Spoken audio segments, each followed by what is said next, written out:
من يهده الله فلا مضل له ومن يضلل فلا هادي له أشهد أن لا إله إلا الله وحده لا شريك له وأشهد أن محمدا عبده ورسوله قال الله تعالى في كلامه المجيد أعوذ بالله من الشيطان الرجيم بسم الله الرحمن الرحيم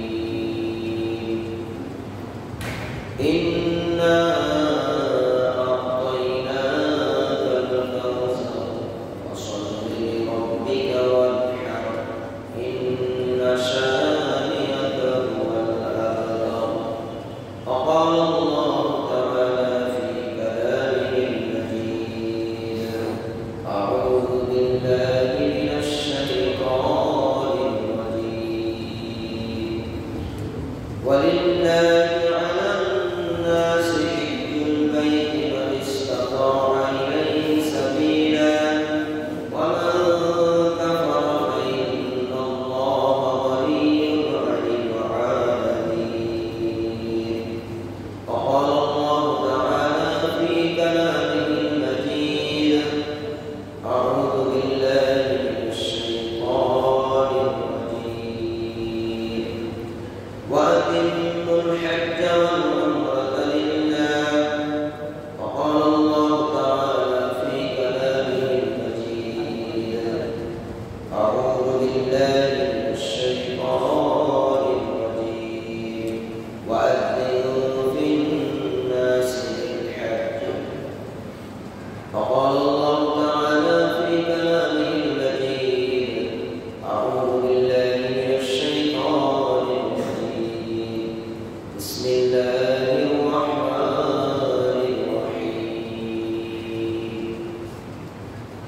ألهاكم التكاثر حتى زرتم المقابر كلا سوف تعلمون ثم كلا سوف تعلمون كلا لو تعلمون علم اليقين لترون الجحيم ثم لترونها عين اليقين ثم لتسألن يومئذ عن النعيم قال النبي صلى الله عليه وسلم بني الإسلام على خمس شهادة أن لا إله إلا الله وأن محمدا رسول الله وإقام الصلاة وإيتاء الزكاة وصوم رمضان والحج البيت متفق عليه উপস্থিত সম্মানিত মুসলিম সর্বপ্রথম সে মহান রব্বুল আলামিনের শুকরিয়া আদায় করছি যে মহান রব্বুল আলামিন আমাদেরকে আজকে জিলকদ মাসের এই দিনে সপ্তাহের 7 দিনের মধ্যে শ্রেষ্ঠ দিন জুমার দিন মসজিদে আসার মতো তৌফিক দান করেছেন। যিনি পরম করুণাময়, যিনি অসীম দয়ালু, যিনি বিশাল দিবসের নদী, সেই নিখিল জাহানের প্রতিপালক মহান রব্বুল আলামিনের জন্য সমস্ত প্রশংসা জ্ঞাপন করছি। সকলে বলি আলহামদুলিল্লাহ। সাথে সাথে দরুদ সালাম পেশ করছি মানবতার আদর্শ, মানবতার নেতা, মানবতার শিক্ষক সাইয়্যিদনা মুহাম্মদুর রাসূলুল্লাহ সাল্লাল্লাহু আলাইহি ওয়াসাল্লাম। সম্মানিত উপস্থিতি, আজকে যে বিষয়ের উপরে সংক্ষিপ্ত আকারে জুমার খুতবা আলোচনা শুরু হচ্ছে জিলকদ মাসের হাজ, যে জিলকদ মাসের মধ্যে যে হাজ সংগঠিত হচ্ছে, আমাদের জন্য আল্লাহ সুবহানাহু ওয়া তাআলা একটি গুরুত্বপূর্ণ ফরজ বিধান দিয়েছেন। এই হাজ সম্পর্কে আজকে সংক্ষিপ্ত আকারে আলোচনা করার চেষ্টা করব ইনশাআল্লাহ। ইসলামের ভ্রাতৃত্ব বন্ধন এবং মুসলিম জাতি একত্রিত হওয়ার, মুসলিম জাতি একটি গুরুত্বপূর্ণ সমাবেশ তৈরি করা বিশেষ একটি জায়গা বা বিশেষ একটি মাধ্যম হচ্ছে হজ। সমগ্র পৃথিবীর মানুষ মুসলিমরা একত্রিত হয়, হজ আদায় করে। এই গুরুত্বপূর্ণ ফরজ বিধান আল্লাহ সুবহানাহু ওয়া তাআলা আমাদের জন্য ফরজ করে দিয়েছেন। তার ঘরে গিয়ে উপস্থিত হয়ে সেখানে তার কাছে গুনাহ ক্ষমা করার জন্য বিশেষ একটি মাধ্যম আল্লাহ আমাদের জন্য রেখে দিয়েছেন। এই হজ অর্থ কি?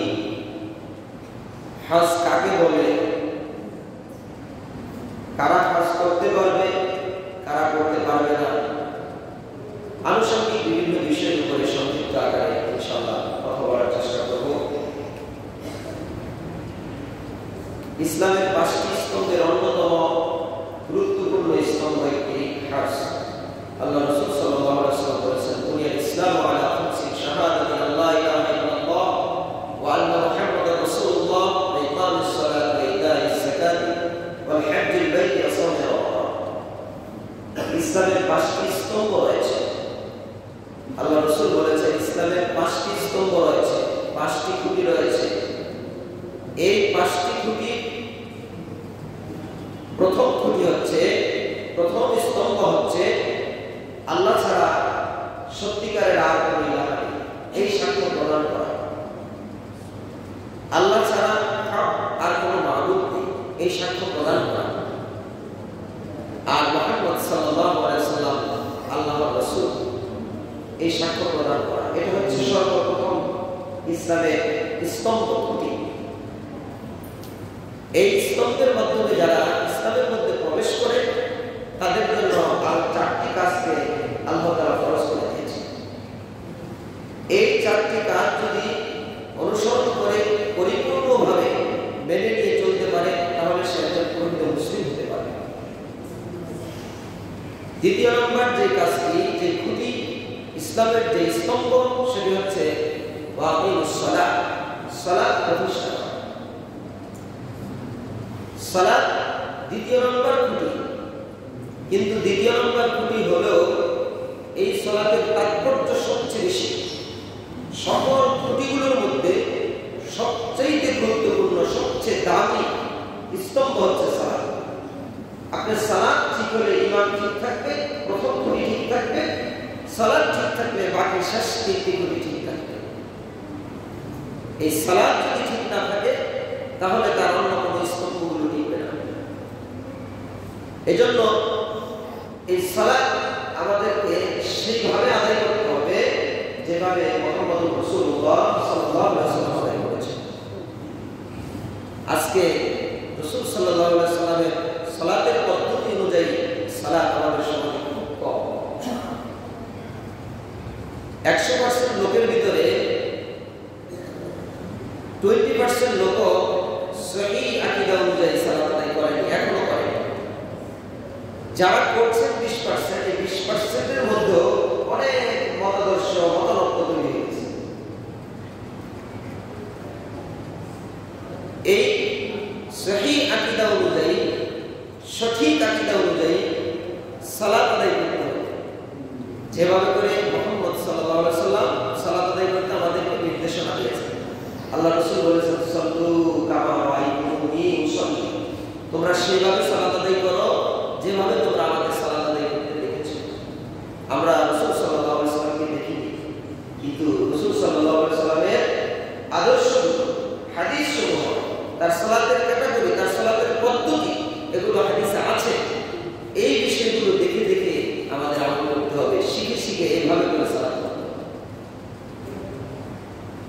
এছাড়া ব্যতিক্রম পদ্ধতিতে অন্য কোনো আলেমের কথা অনুসরণ করে, অন্য কোনো মাযহাবের কথা অনুসরণ করে, অন্য কোনো আলেমের তাকলিদ করে তার নির্দেশনা মোতাবেক সালাত আদায় করলে সেই সালাতগুলো বাতিল হিসাবে গণ্য হবে, সেগুলোকে আল্লাহ প্রত্যাখ্যান করবেন, সেই সালাতের কারণে ব্যক্তি জাহান্নামে যাবে। গুরুত্বপূর্ণ ইবাদত সালাত। আপনি বলবেন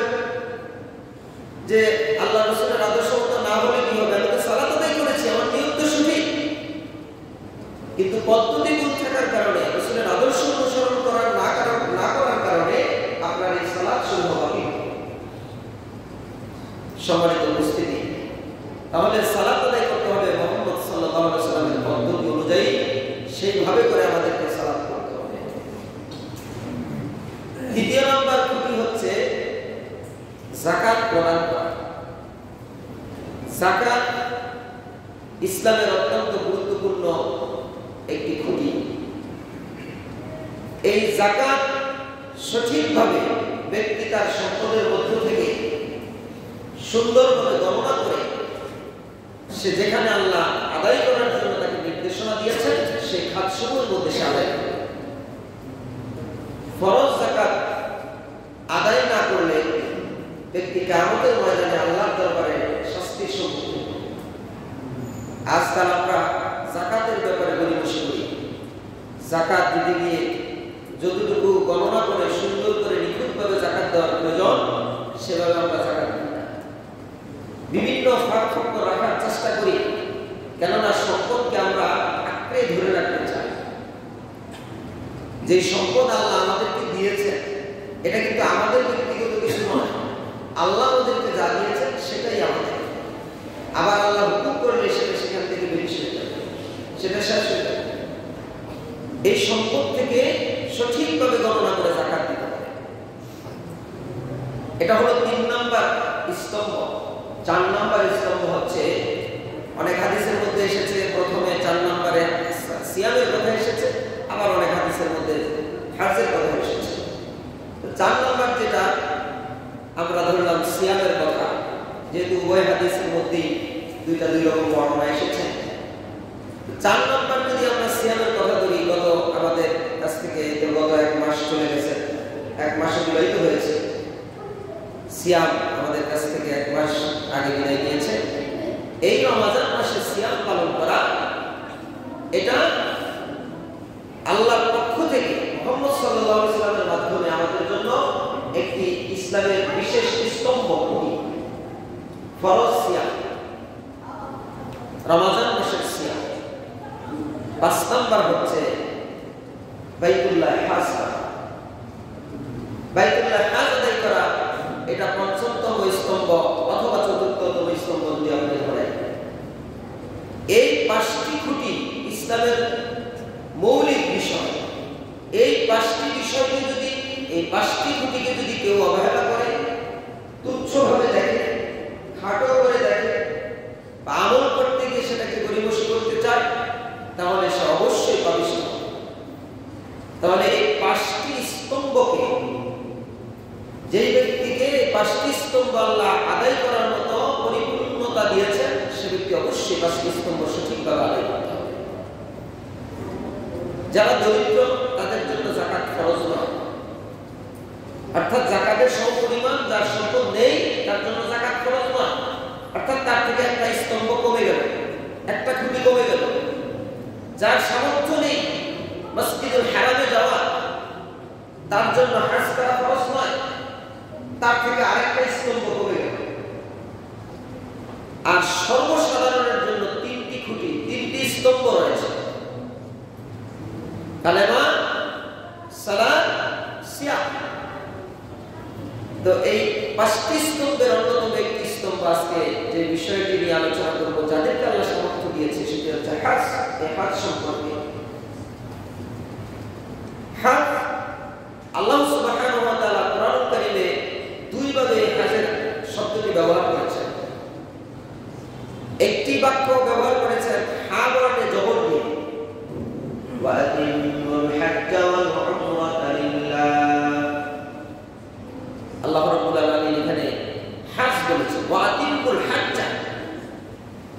হা বর্ণে যখন হজের হা বর্ণে জবর আসে তখন এটা বাবে নাসারাই আনসুলের মাসদার থেকে আসে। আর হা বর্ণে জের দিয়ে আল্লাহ তাআলা অন্য জায়গায় সূরা বাকারার মধ্যে বলেছেন, ওয়ালিল্লাহি আলান নাসি, সূরা আল ইমরানের মধ্যে আল্লাহ বলেছেন, ওয়ালিল্লাহি আলান নাসি হিজ্জুল বাইতি মান ইসতাতাআ ইলাইহি সাবিলা। এখানে হা বর্ণে জের দিয়ে আল্লাহ বলেছেন, ওয়ালিল্লাহি আলান নাসি হিজ্জুল বাইত। যখন হা বর্ণে জের আসে এটা ইসম হয়ে যায়, ইসম হিসাবে ব্যবহৃত হয়। তা আমরা যেটা জানি হাজ অর্থাৎ হাবনে জবর দিয়ে বলি, এটার অর্থ আসে হলো আল কসদু ওয়াল ইরাদা আল জিয়ারাত, ইচ্ছা করা, সংকল্প করা, ইরাদা করা, আল জিয়ারাত সাক্ষাৎ কামনা করা। ইংরেজিতে প্রতিশব্দ আসে to make decision, to visit, কোন একটা বিষয়কে পরিদর্শন করা, পরিদর্শন করা, ইচ্ছা পোষণ করা, আকাঙ্ক্ষা তৈরি করা।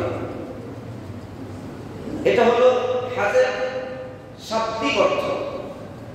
তাহলে হাজের শাব্দিক অর্থ আমরা যেটা বুঝলাম সেটা হচ্ছে ইচ্ছা পোষণ করা, সংকল্প করা, আশা রাখা, আকাঙ্ক্ষা তৈরি করা। পারিভাষিক সংজ্ঞা যদি বলি, আল হাজ্জু ওয়াল কসদু ইলা জিয়ারাতিল বাইতুল হারাম আলা ওয়াজহি তা'যীম। হাজ হচ্ছে এমন একটি বিষয়ের নাম যা নির্দিষ্ট সময়ে নির্ধারিত নিয়মে সসম্মানে বাইতুল্লাহ জিয়ারতের ইচ্ছা পোষণ করাটা হাজ বলা হয়। আমরা অনেকটা হাজ শব্দটি জানি, কিন্তু হাজের অর্থ কি, হজ কাকে বলে আমাদের এগুলো জানা নেই, আমরা এই সম্পর্কে জ্ঞান রাখি না। আপনি একটা ইবাদত করবেন, ইবাদত সম্পর্কে যদি আপনার পরিপূর্ণতা না থাকে, জ্ঞান না থাকে, এই ইবাদতের অর্থটা যদি আপনি না বুঝেন, তাহলে সেই ইবাদতে আন্তরিকতা আসে না। এই যে আমরা সালাত করি, সালাতের অর্থ কি, সালাত কেন করতেছি, সালাত কাকে বলে, আপনার আবার এই কথাগুলো যদি আপনার ব্রেনে থাকে, তাহলে আপনার এই ইবাদতের ক্ষেত্রে মনোযোগ তৈরি করে। তাহলে হাজের আমরা অর্থ জানলাম হলো ইচ্ছা পোষণ করা, সংকল্প করা, জিয়ারত করা, অর্থাৎ সাক্ষাৎ কামনা করা। আর সংখ্যাটা হলো নির্দিষ্ট সময়ে। হাজের 3টি মাস। কয়টি মাস? 3টি। 1 জিলকাদ, শাওয়াল, জিলকাদ, জিলহজ। জিলহজ, এই 3টি মাস হলো হাজের মাস। শাওয়াল, জিলকাদ, জিলহজ। এখন আজকে জিলকাদ মাসের 4 তারিখ। জিলকাদ মাসের আজকে 4 তারিখ। এই নির্দিষ্ট 3টি মাসের মধ্যে ব্যক্তি আল্লাহর ঘরকে জিয়ারত করার উদ্দেশ্যে, আল্লাহর ঘরে অবস্থান করা, এটা ইচ্ছা পোষণ করাকে এই 3 মাসের মধ্যে সে বাস্তবায়ন করতে হবে। তাহলে নির্দিষ্ট সময়ে নির্ধারিত নিয়মে সসম্মানে বাইতুল্লাহ হাজ, বাইতুল্লাহ জিয়ারতের ইচ্ছা পোষণ করাকে হাজ বলা হয়। এই হাজ 3 প্রকারের: হজ্জে তামাত্তু, হজ্জে কিরান, হজ্জে ইফরাদ। 3 প্রকারের হজ। হজ্জে তামাত্তু হচ্ছে যে হজ করার আগে উমরা করা হয়, অর্থাৎ 2টা ইহরাম বাঁধা হয়, 2টি ইহরামের মাধ্যমে সম্পন্ন করা হয়। প্রথম একটি ইহরাম উমরার জন্য, আরেকটি ইহরাম হচ্ছে হজের জন্য। এই 3টি মাসের মধ্যে উমরা এবং হজ পৃথক পৃথক ভাবে আদায় করাটা হলো হজ্জে তামাত্তু। আর হজ্জে কিরান হচ্ছে উমরার উদ্দেশ্যে যখন ইহরাম বাঁধা হয়, এই একই ইহরামে হজ এবং উমরা এবং হজ 2টা আদায় করা হলো হজ্জে কিরান, এক ইহরাম।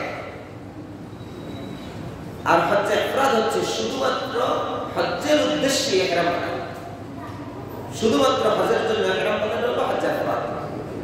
এই 3 প্রকারের হজ। এখন এই হজ কারা আদায় করতে পারবে, কারা পারবে না,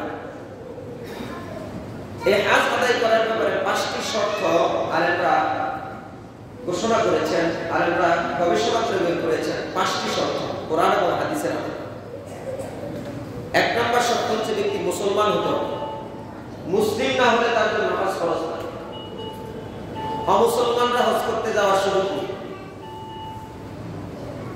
2 নম্বর হচ্ছে ব্যক্তি বালেগ হতে হবে। নাবালেগের জন্য হজ ফরজ না, বালেগ হলে তার জন্য হজ ফরজ হবে। 3 নম্বর হচ্ছে বুদ্ধিমত্তা সম্পন্ন হতে হবে, জ্ঞানবান হতে হবে। সে মুসলমান, বালেগ, কিন্তু তার ব্রেন ভালো না, তার মস্তিষ্কে সমস্যা আছে, সে যে কোনো জিনিস বুঝে না,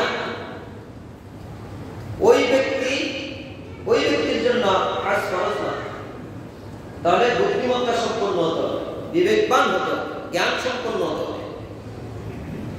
4 নাম্বার হচ্ছে ব্যক্তি স্বাধীন হতে হবে, সে একজনের ক্রীতদাস, গোলাম, পরাধীন অবস্থায় আছে, ওই ব্যক্তির জন্য হজ ফরজ নয়।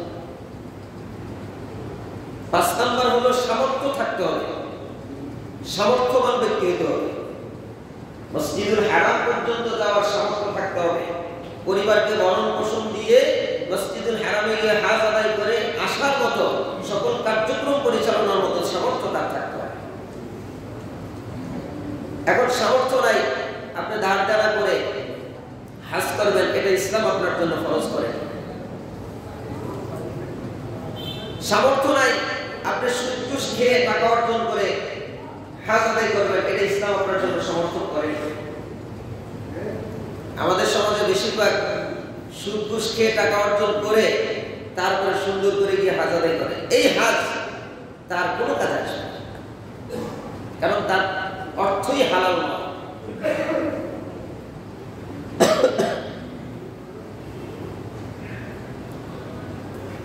এজন্য হজ কাদের উপর ফরজ আমরা জেনে তারপরে হজ আদায় করার চেষ্টা করব। হজের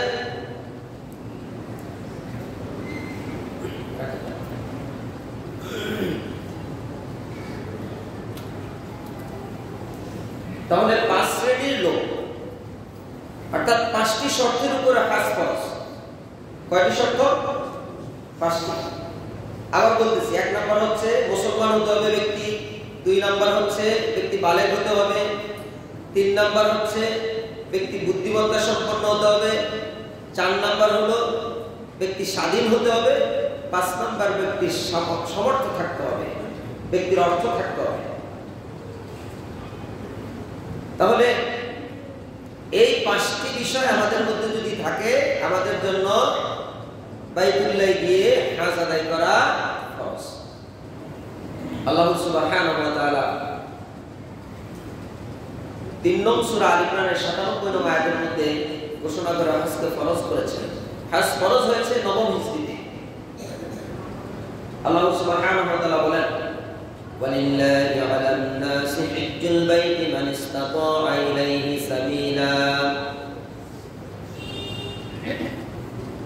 আর আল্লাহর উদ্দেশ্যে এই গৃহে হজ করা আল্লাহ তাআলা ইচ্ছা পোষণ করা আল্লাহ তাআলা ফরজ করে দিয়েছেন। আল্লাহর উদ্দেশ্যে এই গৃহে হজ করা ওই সমস্ত লোকদের জন্য, ওই সমস্ত মানুষের জন্য আল্লাহ ফরজ করে দিয়েছেন যার এই স্থানে যাওয়ার মতো সামর্থ্য রয়েছে। মানে ইসতাতা ইলাইহি সাবিলা। ওমান কাফারা ফাইন্নাল্লাহা গানিয়্যুন আনিল আলামিন। আল্লাহ সুবহানাহু ওয়া তাআলা এরপরে বলেন, যে ব্যক্তি তা অস্বীকার করে, ওমান কাফারা, আর যে তা অস্বীকার করে, ফাইন্নাল্লাহা গানিয়্যুন আনিল আলামিন, সে জেনে রাখুক আল্লাহ বিশ্ববাসী থেকে, সকল বিষয়গুলো থেকে মুখাপেক্ষীহীন। আল্লাহ সুবহানাহু ওয়া তাআলা সাবধান করলেন যারা এটাকে অস্বীকার করে। এক শ্রেণী আছে, অর্থ আছে, তার যাওয়ার মতো সামর্থ্য রয়েছে, আল্লাহ তাকে সে এবিলিটি দিয়েছেন, 5টি শর্তই তার মধ্যে পূর্ণ আছে, কিন্তু সে মসজিদুল হারামে গিয়ে হজ করার ইচ্ছা পোষণ করে না। আল্লাহ ওই ব্যক্তিকে সাবধান করেছেন, ওমান কাফারা, যে অস্বীকার করে, ওই ব্যক্তিকে আল্লাহ বলছেন ফাইন্নাল্লাহা গানিয়্যুন আনিল আলামিন, সে জেনে রাখুক যে আল্লাহ বিশ্ববাসী থেকে মুখাপেক্ষী। তাহলে যার সামর্থ্য রয়েছে ওই ঘর পর্যন্ত যাওয়ার, তার জন্য আল্লাহ তাআলা এই আয়াতের মাধ্যমে হজকে ফরজ করে দিয়েছেন। 3 নং সূরা আল ইমরান 97 নং আয়াত। 2 নং সূরা আল বাকারা 196 নং আয়াতের মধ্যে আল্লাহ সুবহানাহু ওয়া তাআলা বলেন, ওয়া আতিমুল হজ্জ ওয়াল উমরাতা লিল্লাহ। তোমরা আল্লাহর জন্য হজ এবং উমরা পূর্ণ করো। আল্লাহর জন্য হজ এবং উমরা পূর্ণ করো। আল্লাহ এখানেও নির্দেশনা দিয়েছেন, এখানেও আল্লাহ তাআলা আমরের সিগা ব্যবহার করেছেন, ওয়া আতিমুল হজ্জ ওয়াল উমরাতা লিল্লাহ। আল্লাহ সুবহানাহু ওয়া তাআলা সূরা হজ, এই হজ সম্পর্কে একটি সূরাই আল্লাহ নাযিল করেছেন। এই সূরা হাজের 27 নং আয়াতের মধ্যে আল্লাহ সুবহানাহু ওয়া তাআলা ঘোষণা করে বলেন ওয়াআযিন ফিন নাসি বিল হজ্জ ওয়াআযিন ফিন নাসি বিল হজ্জ তুমি মানুষের মাঝে এই হজ্জের কথা প্রচার করে দাও, ঘোষণা করে দাও। এখানেও আল্লাহ তাআলা নির্দেশনা দিয়েছেন হজ্জের কথা। সম্মানিত উপস্থিতি, তাহলে অত্র আয়াতগুলো থেকে যে বিষয়টি আমরা স্পষ্ট যে হজ আল্লাহর পক্ষ থেকে একটা বিশেষ নির্দেশ আমাদের জন্য, যাদের সামর্থ্য রয়েছে সেই ঘর পর্যন্ত যাওয়া, তাদের জন্য হজ আদায় করা আল্লাহ ফরজ করে দিয়েছেন। রাসূলুল্লাহ সাল্লাল্লাহু আলাইহি ওয়াসাল্লাম তিরমিজির 810 নং হাদিস, আল্লাহ রাসূল সাল্লাল্লাহু আলাইহি ওয়াসাল্লাম বলেন তাবিউ বাইনাল হজ্জ ওয়াল উমরাহ, তোমরা হজ এবং উমরা সাথে সাথে সম্পাদন করো। ফাইন্নাহুমা ইয়ানফিয়ানিল ফাকরা ওয়াল যুনুব, কেননা এই দুইটি বিষয় হজ এবং উমরা, এই দুইটি বিষয় দারিদ্রতা এবং পাপকে এমন ভাবে দূর করে দেয় কামা ইয়ানফিল কিরু খবসাল হাদিদি ওয়াল যাহাবি ওয়াল ফিদ্দা, যেভাবে হাফর লোহা এবং সোনা রূপার ময়লাকে দূর করে দেয়, পরিষ্কার করে দেয়, এমন ভাবে ওই ব্যক্তিকে পরিষ্কার করে দেওয়া। তাহলে আল্লাহ রাসূলের এই কথা দ্বারা স্পষ্ট যে যে ব্যক্তি হজ এবং উমরা আদায় করবে, আল্লাহ রাসূল এখানে বলেছেন তাবিউ বাইনাল হজ্জ ওয়াল উমরা, তোমরা হজ এবং উমরার সাথে সাথে সম্পাদন করো। এখানে আল্লাহ রাসূল নির্দেশনা দিয়েছেন, এখানে হজের গুরুত্ব বহন করে আল্লাহ রাসূলের নির্দেশ। আল্লাহ সুবহানাহু ওয়া তাআলা সূরা হাশরের 7 নং আয়াতের মধ্যে বলেছেন ওমা আতাকুর রাসূলু ফাখুযুহু ওমা নাহাকুম আনহু ফান্তাহু, রাসূল তোমাদেরকে যা আদেশ করে তা তোমরা গ্রহণ করো, আর রাসূল তোমাদেরকে যা নিষেধ করে তা তোমরা বর্জন করো। এখানে আল্লাহ রাসূলের নির্দেশনা রয়েছে আমাদের জন্য।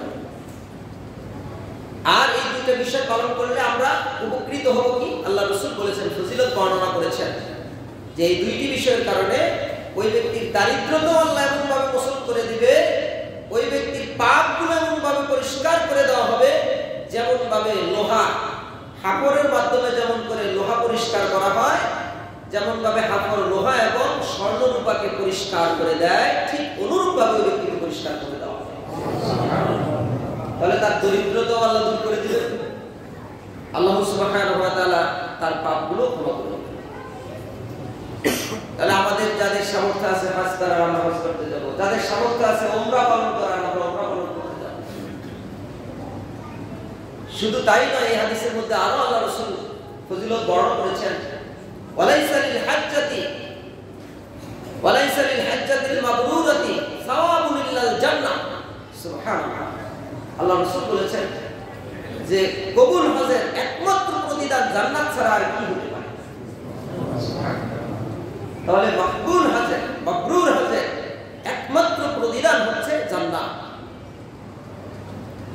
আপনি তিন প্রকারের হজের মধ্যে যে হাজি আদায় করেন, হজ্জে তামাত্তু, হজ্জে কিরাত, হজ্জে ইফরাদ, আপনি যেটাই পালন করেন এই হজে আপনার মাকবুল হজ হতে হবে, মাবরুর হজ হতে হবে, কবুলকৃত হজ আদায় করা হতে হবে। আপনার যদি কবুলকৃত হজ না হয় তাহলে সেই হজ আপনার কোনো উপকার আসবে না। তাহলে একমাত্র কবুলকৃত হজের, মাবরুর হজের প্রতিদান হচ্ছে জান্নাত।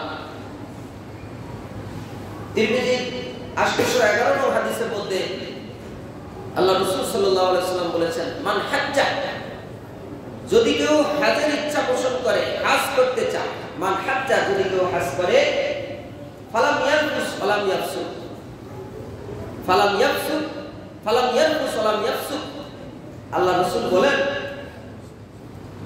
তবে যেন সে কোনরূপ অশ্লীল এবং অন্যায় আচরণ না করে।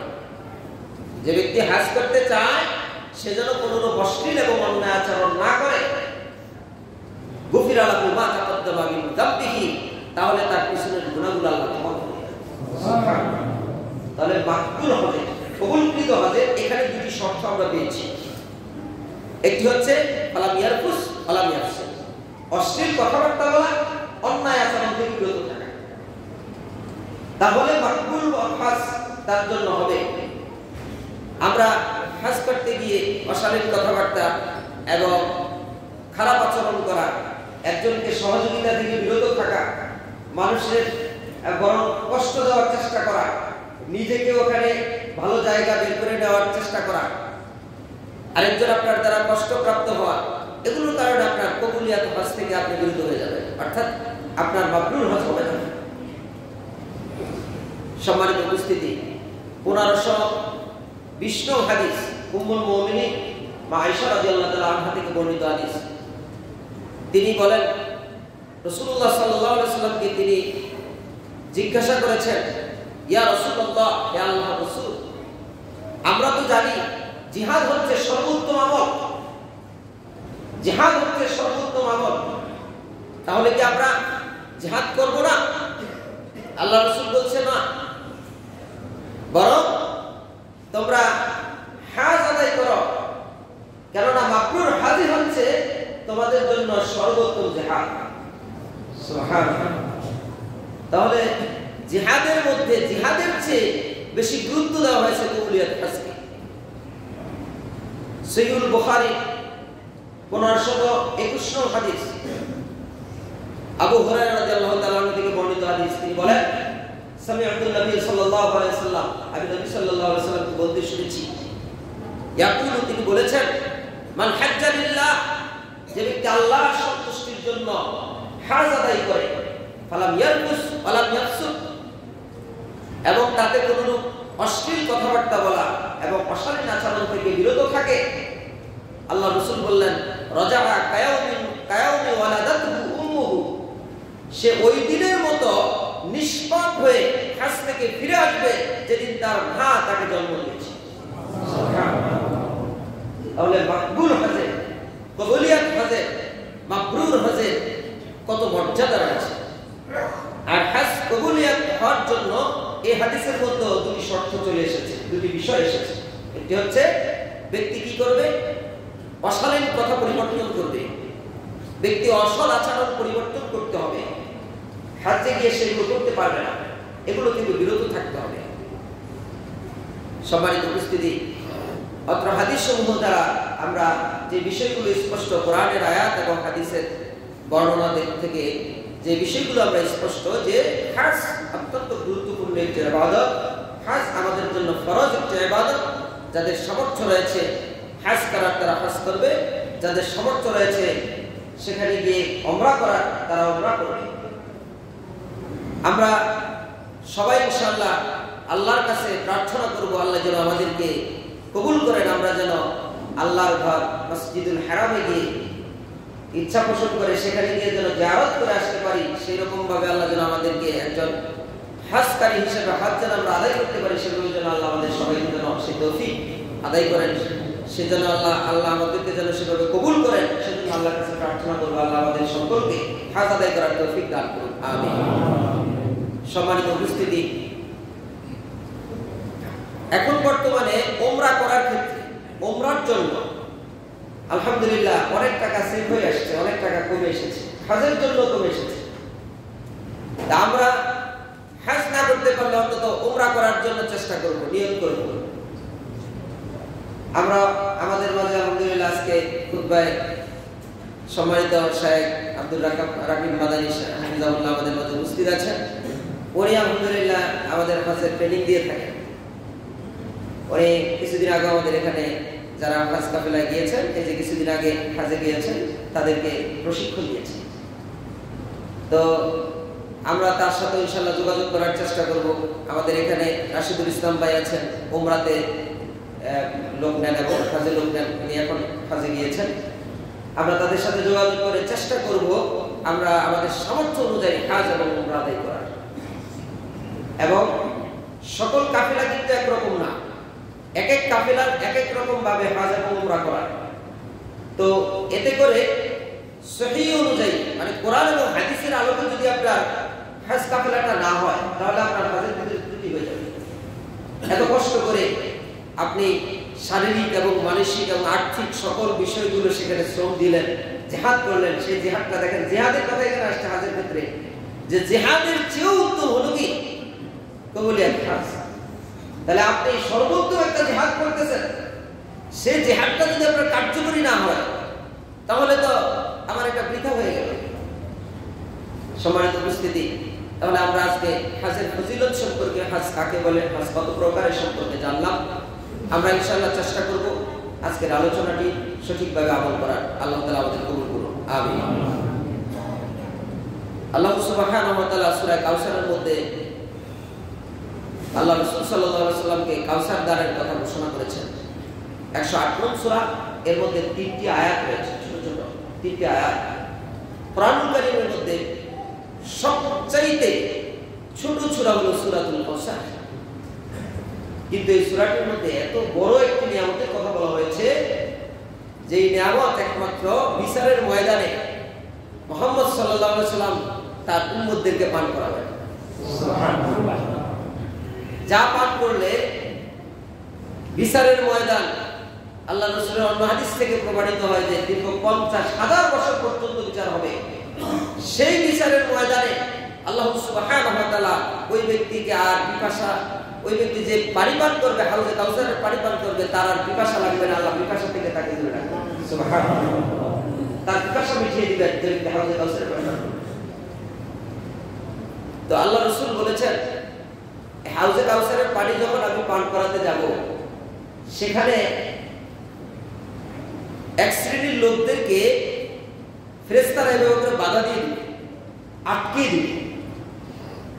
তখন আমি বলবো, হে আমার রব, এরা তো আমার উম্মত, এদেরকে কেন বাধা দেওয়া হলো?